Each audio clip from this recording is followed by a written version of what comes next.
الحمد للہ رب العالمین والصلاة والسلام علی سید الانبیاء والمرسلین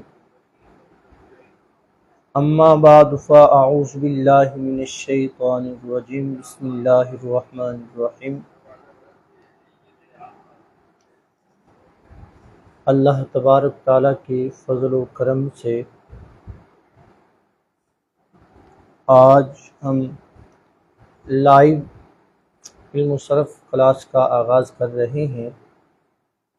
یہ کلاس ہماری ہر جمعرات کو ہوگی، یعنی ہفتے میں ایک دن ہوگی، اور اس کا ٹائم ٹیبل جو ہے وہ 8 یا 8:30 سے یہ کلاس شروع ہوگی۔ اس میں ہم انشاءاللہ بالترتیب جو ہے وہ ابتدا سے لے کر انتہا تک صرف کی جو اصطلاحات ہیں، قوانین ہیں، ابواب کی علامات ہیں، وہ پڑھیں گے، اور انشاءاللہ ساتھ یہ بھی پڑھیں گے کہ صیغوں کی پہچان، صیغوں کی تعلیل کرنے کا طریقہ اور ترجمہ کرنے کا طریقہ، اور ساتھ ساتھ ہم صرف کا اجرا بھی کریں گے۔ اللہ تعالیٰ سے دعا ہے کہ خالق کائنات یہ ہماری کلاس جس کا ہم آغاز کر رہے ہیں اس کو پایہ تکمیل تک پہنچائے، اور خالق کائنات اپنی رضا کی خاطر ہمیں علم دین سیکھنے اور سکھانے کی توفیق عطا فرمائے۔ معزز سامعین و ناظرین، کسی بھی علم یا فن کو شروع کرنے سے پہلے چند چیزوں کا جاننا ضروری ہوتا ہے۔ نمبر 1، اس فن کی تعریف، اس فن کا موضوع، اس فن کی غرض و غایت، اور اس فن کے واضح جنہوں نے اس فن کو ایجاد کیا، یعنی سب سے پہلے اس کے قوانین اصول مرتب کیے، اس فن کا مقام۔ لیکن اکثر یہ ہوتا ہے کہ 3 چیزیں جو ہیں وہ لازمی ہوتی ہیں: تعریف، موضوع، غرض و غایت۔ علم صرف کی تعریف یہ ہے: الصرف علم باصول يعرف بها احوال الکلم الثلاثہ من حیث الصیغہ، یعنی علم صرف ایسے اصول کا نام ہے جن اصول کے ذریعے تینوں کلموں کی پہچان حاصل ہو جائے، صیغہ کی حیثیت سے، اعراب کی حیثیت سے نہیں۔ اعراب کی حیثیت سے تینوں کلموں کا جو پہچان ہے وہ نحو کے اندر ہے، لیکن یہاں جو صرف کے اندر ہے وہ ہے صیغے کے اعتبار سے۔ ہم نے یہ دیکھنا ہے کہ اس جو لفظ آیا ہے اس کو ہم نے کیسے ادا کرنا ہے۔ تعریف کی تعریف کیا ہے؟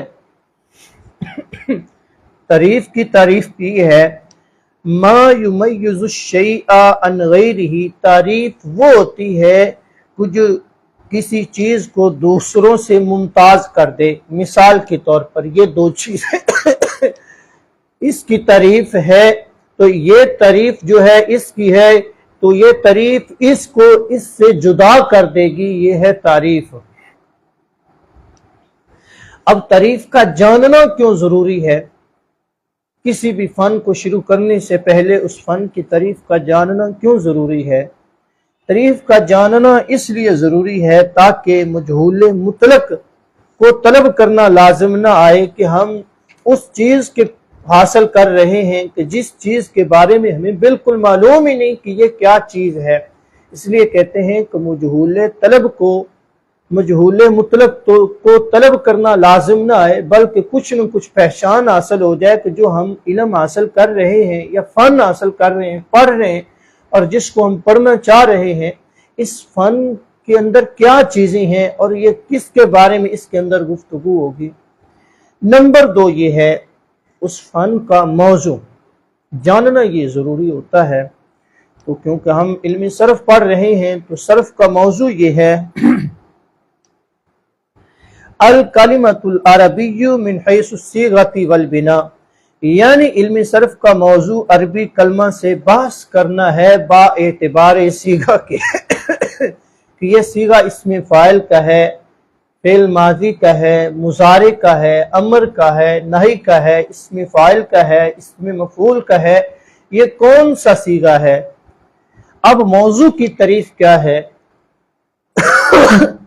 موضوع کی تعریف کہتے ہیں ما یبحث فیہ عن عوارضہ الذاتیاتی، کہتے ہیں یعنی علم جس میں اس چیز کے عوارض ذاتیہ سے بحث کی جائے وہ چیز اس علم کا موضوع کہلاتی ہے۔ موضوع کا جاننا کیوں ضروری ہے؟ موضوع کا جاننا اس لیے ضروری ہے تاکہ جو ہم فن پڑھ رہے ہیں یہ اپنے موضوع کے اعتبار سے دوسروں سے ممتاز ہو جائے۔ سادہ سی مثال ہے کہ جب کوئی خطیب تقریر کرتا ہے تو سب سے پہلے وہ اپنی تقریر کا موضوع بتاتا ہے کہ آج میری تقریر کا عنوان اور آج میرا موضوع یہ ہے، نماز کے بارے میں ہے یا روزے کے بارے میں ہے یا جہاد کے بارے میں ہے یا سود کے بارے میں ہے۔ تو جب وہ اپنا موضوع منتخب کرتا ہے تو پھر اس حوالے سے وہ تمام لوازمات کو جمع کرتا ہے، اس حوالے سے پھر وہ حدیث پاک بیان کرتا ہے، جن احادیث مبارکہ اور جن باتوں کا تعلق اس موضوع کے ساتھ ہوتا ہے۔ نمبر 3، غرض و غایت کا جاننا ضروری ہے، اور صرف کی غرض و غایت یہ ہے صیانت الذہن عن الخطأ فی الصیغۃ، کہتے ہیں ذہن کو خطا سے بچانا صیغہ میں، یعنی ذہن کو صیغہ سے غلطی سے بچانا کہ صیغے کے اندر کوئی ہمیں غلطی نہ لگے کہ یہ صیغہ کون سا ہے۔ مثال کے طور پر جو بھی صیغہ ہمارا اس صرف کو سیکھنے کا مقصد یہ ہے، حاصل کرنے کا مقصد یہ ہے کہ ہمیں صرف پڑھ کر جو صیغے ہیں ان کی پہچان حاصل ہو جائے۔ اب غرض و غایت کا جاننا کیوں ضروری ہے؟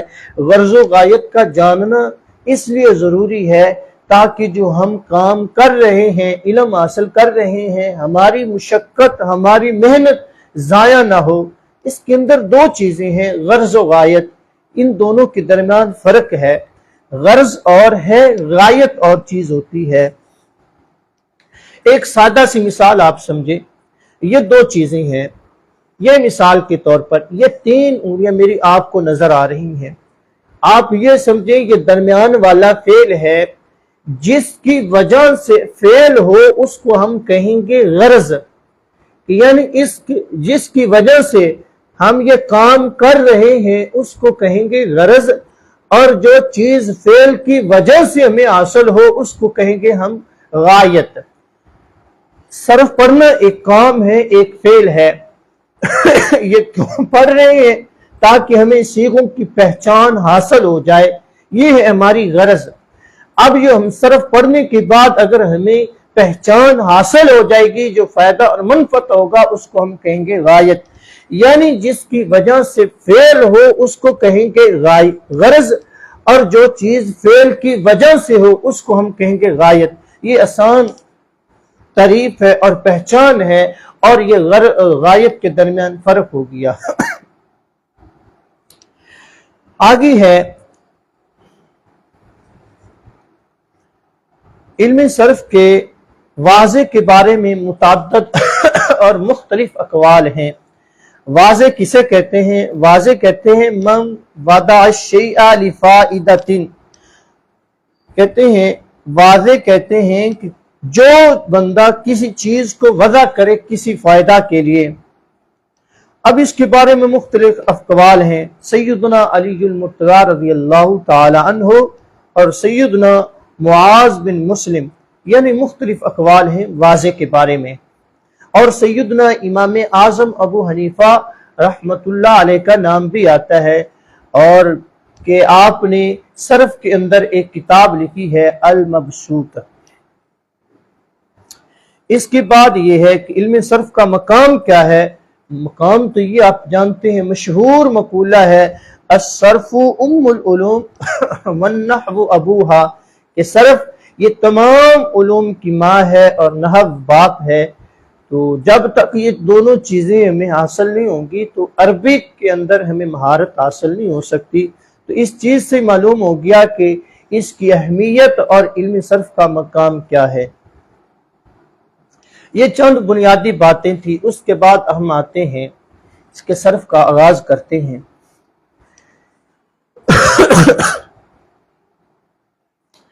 اب یہ ہے کہ صرف کو صرف کیوں کہتے ہیں؟ تو صرف کا لغوی معنی ہے پھیرنا، اس میں صیغوں اور گردانوں کو پھیرا جاتا ہے، اس لیے اس کو علم الصرف کہتے ہیں۔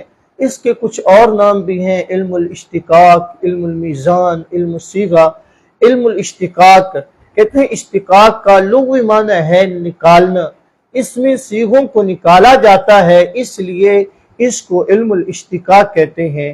اس کو علم المیزان بھی کہتے ہیں۔ میزان کا لغوی معنی ہوتا ہے ترازو، تولنا یعنی وزن کرنا، اس میں صیغوں کا وزن کیا جاتا ہے، اس لیے اس کو علم المیزان بھی کہتے ہیں۔ جیسے دارابا، بر وزن فاعل، اس میں صیغوں کا وزن کیا جاتا ہے، اس لیے اس کو علم المیزان بھی کہتے ہیں۔ آگے شروع کرتے ہیں ہم کہ لفظ کا لغوی معنی ہے الرمی، پھینکنا۔ اصطلاحی تعریف یہ ہے ما یتلفظ بہ الانسان، انسان جو بھی تلفظ کرتا ہے، جو بھی اپنے منہ سے بولتا ہے اسے لفظ کہتے ہیں۔ لفظ کی دو قسمیں ہیں، لفظ موضوع، لفظ محمل۔ لفظ موضوع بامعنی لفظ کو کہتے ہیں، جیسے زید، راجل، قلم۔ لفظ محمل کہتے ہیں بے معنی لفظ کو، جیسے چھوٹی، شانی وغیرہ، یعنی جس کا کوئی معنی نہ ہو۔ لفظ موضوع کا دوسرا نام کلمہ بھی ہے، جو تعریف لفظ موضوع کی ہے وہی تعریف کلمہ کی ہے۔ اگر سوال ہو کہ لفظ موضوع کی تعریف کیا ہے تو ہم کہیں گے بامعنی لفظ کو کہتے ہیں۔ اگر کہا جائے کہ کلمہ کی تعریف کیا ہے تو ہم کہیں گے کہ کلمہ یعنی بامعنی لفظ کو کلمہ کہا جاتا ہے۔ اس کی آگے دو قسمیں ہیں، مفرد، مرکب۔ مفرد کہتے ہیں جو ایک ہی لفظ ہو، ایک ہی معنی پر دلالت کرے۔ مرکب جو ایک سے زیادہ الفاظ ہوں، ایک سے زیادہ معنی پر دلالت کرے۔ مفرد کی مثال جیسے زید، مرکب کی مثال جیسے غلام زید۔ یہ ایک لفظ ہے اور اس کا معنی بھی ایک ہے، تو یہ مفرد کی مثال بن جائے گی۔ اور یہ غلام زید، زید کا غلام، اس میں الفاظ بھی ایک سے زیادہ ہیں، یعنی دو ہیں لفظ اور معنی بھی زیادہ ہیں، تو یہ مرکب کی مثال بن جائے گی۔ آگے کلمہ کی تین قسمیں ہیں، اسم، فعل، حرف۔ اسم کہتے ہیں، اسم وہ کلمہ ہے جو مستقل معنی پر دلالت کرے اور تین زمانوں میں سے کوئی زمانہ نہ پایا جائے، جیسے راجل۔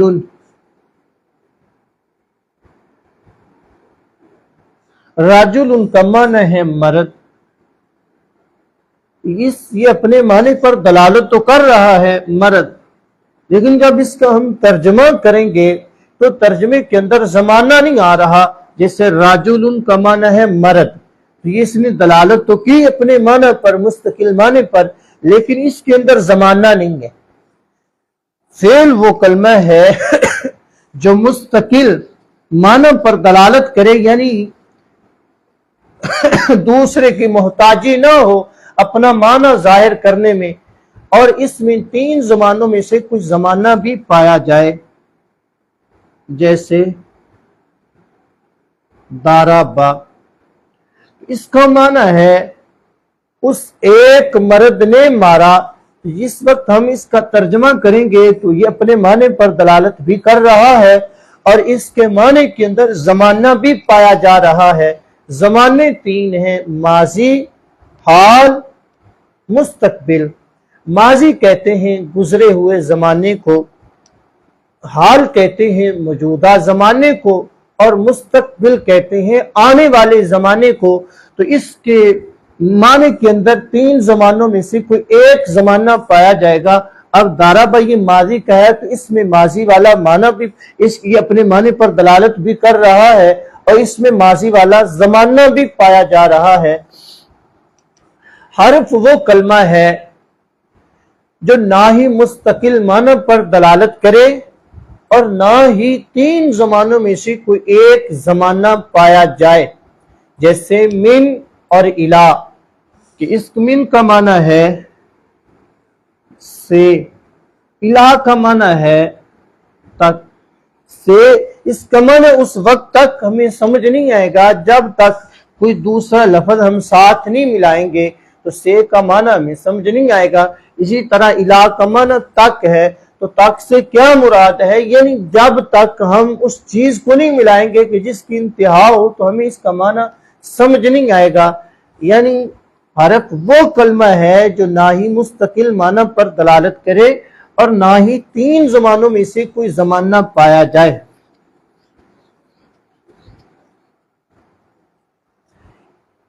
اسم، فعل اور حرف کی تعریف کے اندر ہم نے ایک لفظ استعمال کیا ہے مستقل اور غیر مستقل۔ اب اعتراض کرنے والا اعتراض کرتا ہے کہ مستقل اور غیر مستقل میں کیا فرق ہے؟ مستقل کہتے ہیں جو اپنا معنی بتانے میں غیر کا محتاج نہ ہو، اور غیر مستقل کہتے ہیں جو اپنا معنی بتانے میں کسی دوسرے کا محتاج ہو، جیسے سرت من بالا دن میں من جو ہے یہ اپنا معنی بتانے میں دوسرے کا محتاج ہے سرتو کا، کہ یہ من یہ غیر مستقل ہے۔ آگے پھر اعتراض ہوتا ہے کہ ہم نے کلمہ کی تین قسمیں بنائی ہیں، اسم، فعل، حرف۔ اب اعتراض کرنے والا اعتراض کرتا ہے کہ کلمہ کی دو یا تین بنا لیتے قسمیں، صرف دو ہی کیوں بنائی ہیں؟ اب اس کا جواب یہ ہے کہ دیکھیں گے کلمہ مستقل معنی پر دلالت کرتا ہے یا نہیں کرتا۔ دو جواب ہیں، اگر کرتا ہے نہیں کرتا تو حرف، اگر کرتا ہے پھر دو حال سے خالی نہیں، اس میں زمانہ پایا جاتا ہے یا نہیں پایا جاتا۔ اگر مستقل معنی پر دلالت کرتا ہے اور زمانہ بھی پایا جاتا ہے تو وہ فعل ہے، اگر مستقل معنی پر دلالت کرتا ہے اور زمانہ نہیں پایا جاتا تو وہ اسم ہے۔ تو لہذا تین قسمیں بنتی تھی اور تین قسموں میں ہم نے کلمے کو بند کر دیا۔ دوسرا جواب یہ ہے کہ دیکھیں گے جو کلمہ ہے وہ ذات ہے یا صفت ہے یا ان دونوں کے درمیان واسطہ ہے۔ ذات ہے تو اسم، وصف یا صفت ہے تو فعل۔ اگر دونوں کے درمیان واسطہ ہے، ذات اور وصف صفت کے درمیان، تو وہ حرف ہے۔ لہذا تین قسمیں بنتی تھی تو ہم نے کلمہ کو تین قسموں میں بند کر دیا۔ یہ تین قسمیں وہ تھی کہ جن کو صرفی حضرات سے اقسام کہتے ہیں۔ مثال کے طور پر رجل، اگر سوال ہو کہ رجل یہ سے اقسام سے کیا ہے، تو سے اقسام کا مطلب یہ ہے کہ جو کلمہ کی تین قسمیں ہیں اسم، فعل، حرف، تو یہ ان میں سے کیا ہے؟ تو جواب آئے گا کہ یہ رجل یہ سے اقسام سے اسم ہے۔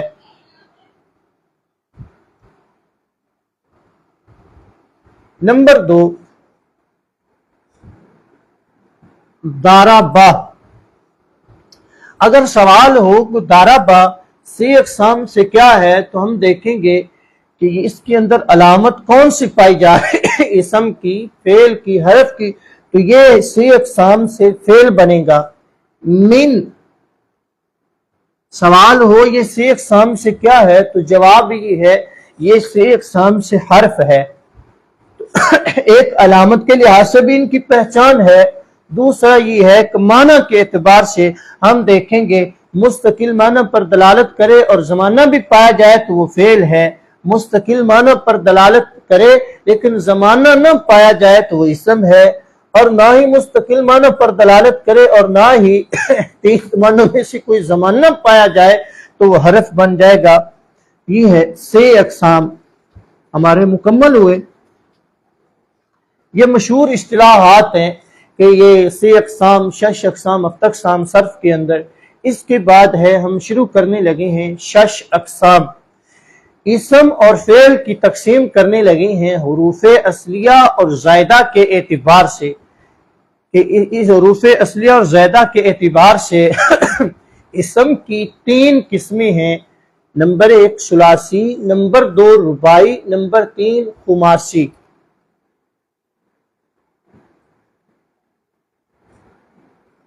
ثلاثی،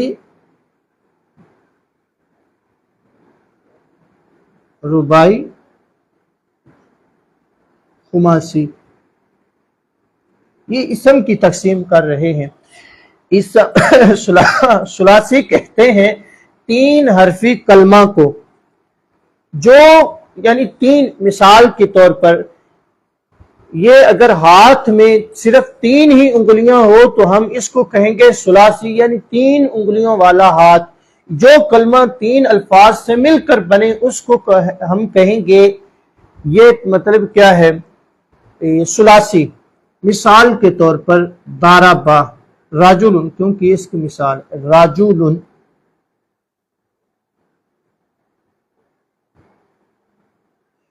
یہ رجل، یہ جو کلمہ ہے اس کلمے کو ہم کہیں گے ثلاثی۔ یہ 3 حرف 1 2 3، اس کو ہم کہیں گے ثلاثۃ، یعنی 3 حروف ہو اس کو ہم کہیں گے ثلاثۃ۔ اگر یہ 3 جس کلمے کے اندر 3 حروف ہیں اس کو ہم کہیں گے ثلاثی، اور 1 2 3 تیسرے نمبر والے کو ہم کہیں گے ثالثہ، یعنی تیسرے نمبر والا۔ تیسرے نمبر والا ایک آتا ہے ثلث۔ ثلث کہتے ہیں کہ ایک کی چیز ہو اس کے تیسرے حصے کو ہم کہیں گے ثلث۔ مثال کے طور پر میرے پاس یہ پینسل ہے، آپ یہ پینسل ایک ہے، اس کے 3 حصے کریں تو تیسرے حصے ایک ہی چیز کے تیسرے حصے کو کہیں گے ثلث۔ مثال کے طور پر سمجھ آ گئی، یعنی جس کے اندر 3 حروف ہو اس کلمے کو کہیں گے ثلاثی، اور 3 حروف کو کہیں گے ثلاثۃ، اور تیسرے نمبر والے کو ہم کہیں گے ثالثہ۔ جس طرح کلاس ہے تو کلاس کیا ہے، کہتے ہیں ثانیہ، ثالثہ، رابعہ۔ ہم رباعی، ثلاثی، خماسی نہیں کہتے، بلکہ کیا بولتے ہیں ثانیہ، یعنی دوسرے نمبر والی کلاس، ثالثہ تیسرے نمبر والی کلاس۔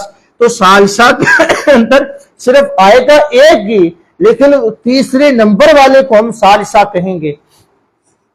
اسی طرح باقی جو ہے عدد گنتی کے ہیں، آپ ان کو اس کے اوپر قیاس کر لیں۔ اب رباعی کہیں گے، 4 حرفی کلمہ کو رباعی کہا جاتا ہے، خماسی 5 حرفی کلمہ کو کہیں گے۔ رباعی کی مثال جیسے جعفرن، خماسی کی مثال جیسے جعمریشن۔ ان کی آگے پھر 2 قسمیں ہیں، مجرد، مزید فی۔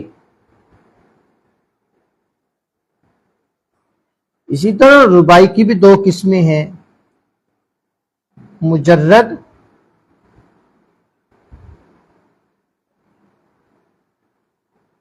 مزید فی۔ خماسی کی بھی 2 قسمیں ہیں، مجرد، مزید فی۔ ثلاثی مجرد کہتے ہیں کہ ثلاثی مجرد وہ کلمہ ہے کہ جس میں 3 حروف اصلیاں ہوں اور کوئی حرف زائد نہ ہو، جیسے رجل،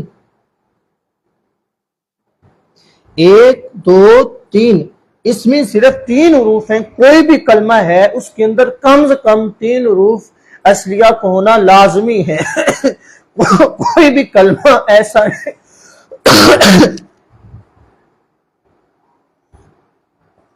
کوئی بھی کلمہ عربی کے اندر ایسا نہیں ہے کہ جس میں 3 حروف اصلیہ سے کم کوئی 2 حروف اصلیہ ہوں، کم سے کم 3 حروف اصلیہ لازمی ہوں گے۔ تو رباعی ثلاثی مجرد کہتے ہیں کہ جس میں 3 حروف اصلیہ ہوں، کوئی حرف زائد نہ ہو۔ ثلاثی مزید بھی کہتے ہیں کہ جس میں 3 حروف اصلیہ ہوں اور کوئی حرف زائد بھی ہو۔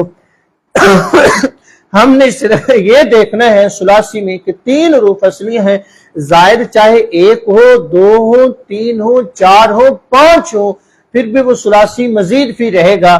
جیسے اکرم کتاب، کیونکہ اسم پڑھ رہے ہیں تو مثال بھی ہم اسم کی دیں گے. کتابن، اس میں 3 حروف اصلی، ایک حرف زائد ہے. اسی طرح کو اور لے لیں، اجتنابن، اس میں بھی 3 حروف اصلیاں ہیں اور 3 حروف زائد ہیں، تو وہ اجتنابن یہ بھی ثلاثی مزید فی بنے گا، کتابن یہ بھی ثلاثی مزید فی بنے گا. کیونکہ ثلاثی مزید فی کہتے ہی اسے کہ جس میں 3 حروف اصلیاں ہوں اور کوئی حرف زائد بھی ہو، وہ چاہے 1 ہو، 2 ہو، 3 ہو، جتنے مرضی آ جائیں، لیکن ہم اس کو کہیں گے ثلاثی مزید فی. رباعی مجرد وہ کلمہ ہے کہ جس میں 4 حروف اصلیاں ہوں، کوئی حرف زائد نہ ہو. جیسے جعفرن،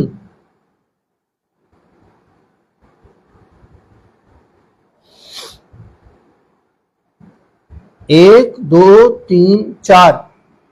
اب کسی کے ذہن میں سوال آ رہا ہوگا کہ یہ ہے کتابن، یہ ہے جعفرن، اس میں بھی 4 حروف ہیں، اور کتابن اس کے اندر بھی 4 حروف ہیں. یہ رباعی مجرد ہے اور یہ رباعی مزید فی ہے. تو ہمیں کیسے معلوم ہوگا کہ یہ رباعی مجرد ہے، یہ رباعی مزید فی؟ حالانکہ اس میں بھی 4 ہیں، اس میں بھی 4 حروف ہیں. ایک کو ہم ثلاثی مزید فی بنا رہے ہیں اور دوسرے کو ہم رباعی مجرد بنا رہے ہیں. تو انشاءاللہ یہ بھی آگے ہم پڑھیں گے کہ کیسے پہچان کریں گے کہ اس کے اندر کوئی حرف زائد ہے یا نہیں ہے. تو اس کی پہچان کا طریقہ انشاءاللہ وہ آگے آئے گا کہ کیسے پہچان ہوگی کہ یہ اس کے اندر کون سے حروف اصلیاں ہیں، کون سے زیادہ ہیں، مجرد ہیں، مزید فی ہے. آگے ہے رباعی مزید فی. رباعی مزید فی وہ کلمہ ہے کہ جس میں 4 حروف اصلیاں ہوں، کوئی حرف زائد بھی ہو. جیسے تدحرجن،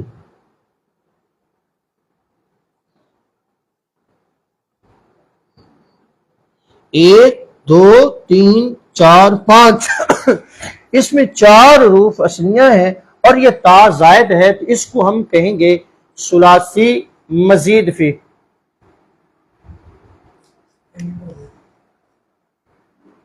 کچھ نہیں.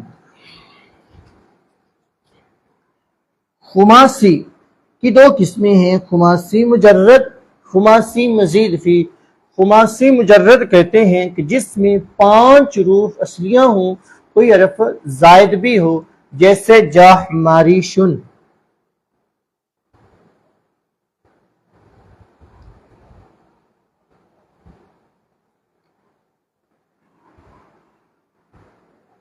اور خماسی مزید فی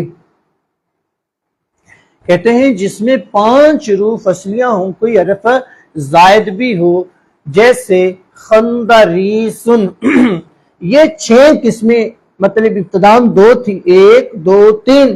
ان 3 میں سے ہر ایک کی ثلاثی، رباعی، خماسی میں سے ہر ایک کی پھر آگے 2 قسمیں تھی. ثلاثی مجرد، ثلاثی مزید فی، رباعی مجرد، رباعی مزید فی، خماسی مجرد، خماسی مزید فی. یہ 6 قسمیں بن گئی. ان 6 قسموں کو صرفی حضرات 6 اقسام کہتے ہیں. مثال کے طور پر اگر سوال ہو راجلن، یہ 6 اقسام سے کیا ہے، تو ہم نے تلاش ان 6 اقسام میں سے کرنا ہے. اگر اسم ہو تو ہم ان 6 قسمیں جو ہم نے پڑھی ہیں، ثلاثی مجرد، ثلاثی مزید فی، تو 6 قسموں میں سے تلاش کریں گے کہ یہ کیا بنے گا. کوئی بھی عربی کا کلمہ ہے وہ 6 اقسام سے خالی نہیں ہوگا، وہ ان 6 قسموں میں سے کوئی لازمی بنے گا. اگر وہ اسم ہے تو یہ 6 اقسام سے ثلاثی مجرد بن جائے گا.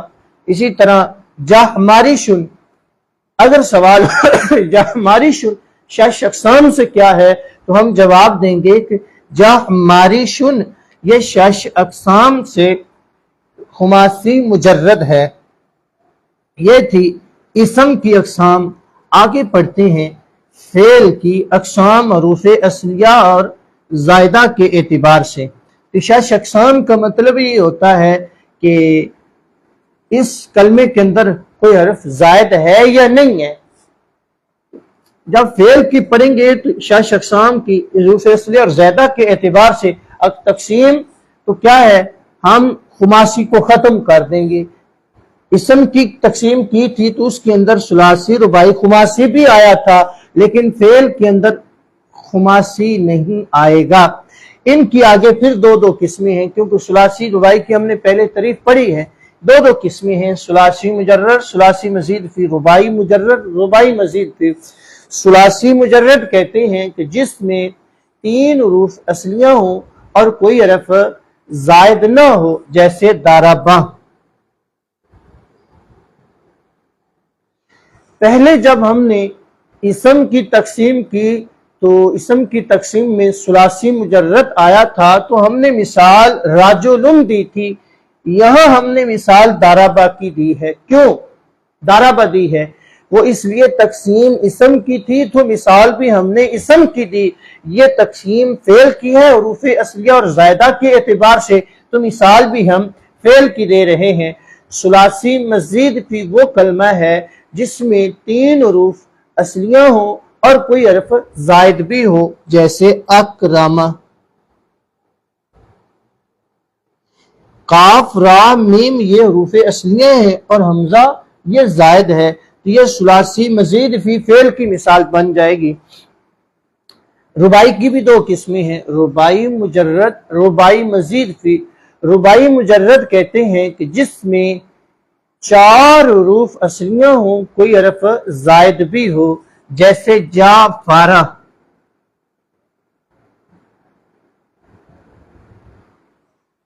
رباعی مزید فی وہ کلمہ ہے جس میں 4 حروف اصلیہ ہوں اور کوئی حرف زائد بھی ہو، جیسے تدحرج۔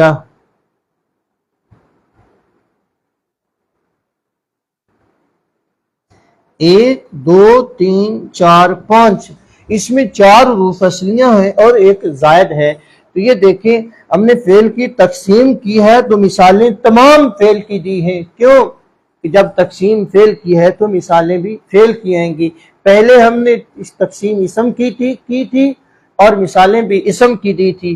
ان کو بھی صرفی حضرات شش اقسام کہتے ہیں، اور فعل کے اندر خماسی نہیں آتا، فعل کے اندر خماسی نہیں آتا۔ سوال ہوتا ہے کہ جب اسم کی تقسیم کی ہے تو خماسی ہے، فعل کے اندر خماسی کیوں نہیں آتا؟ تو جواب یہ ہے، کلام عرب میں کوئی ایسی مثال نہیں ملتی کہ فعل خماسی استعمال ہوا ہو۔ بعض کہتے ہیں کہ صرف ایک مثال ملتی ہے، وہ بھی سداسی کی، یعنی 6 حرفی کلمہ کی، ورنہ خماسی فعل نہیں آتا۔ اس لیے جب فعل کلام عرب میں پایا نہیں جاتا تو فعل میں خماسی نہیں آتا۔ تو جس طرح ہم نے تھوڑا سا اجرا کیا تھا اسم کی تقسیم کے اندر، تو یہ اگر سوال ہو کہ اکرمہ یہ شش اقسام سے کیا ہے تو جواب دیں گے یہ شش اقسام سے ثلاثی مزید فی ہے۔ تو شش اقسام کا مطلب یہ ہوتا ہے کہ ہم نے کلمے کے اندر یہ دیکھنا ہوتا ہے کہ اس میں کوئی تمام حروف اصلیہ ہیں یا زائدہ بھی ہے، اگر اصلیہ ہیں 3 ہیں یا 4 ہیں۔ تو 6 اقسام کا مطلب یہ ہوتا ہے کہ ہم نے اسم، فعل اور حرف میں سے کوئی ایک بتانا ہوتا ہے کہ جس میں اسم، فعل اور حرف کی علامت پائی جائے۔ اور شش اقسام کے بارے میں جب سوال ہو تو جب مطلب یہ ہوتا ہے کہ یہ بتایا جائے کہ اس کے اندر کتنے حروف اصلیہ ہیں اور کتنے زائدہ ہیں، یا تمام حروف اصلیہ ہیں۔ تو یہ شش اقسام سے اکرمہ یہ بن جائے گا ثلاثی مزید فی، اور 6 اقسام سے یہ بنے گا فعل۔ یہ آج تھا ہمارا اتنا سبق، آگے انشاءاللہ یہ سلسلہ چلتا رہے گا۔ اللہ تعالیٰ سے دعا ہے کہ خالق کائنات ہمیں صحیح معنوں میں سمجھنے کی توفیق عطا فرمائے۔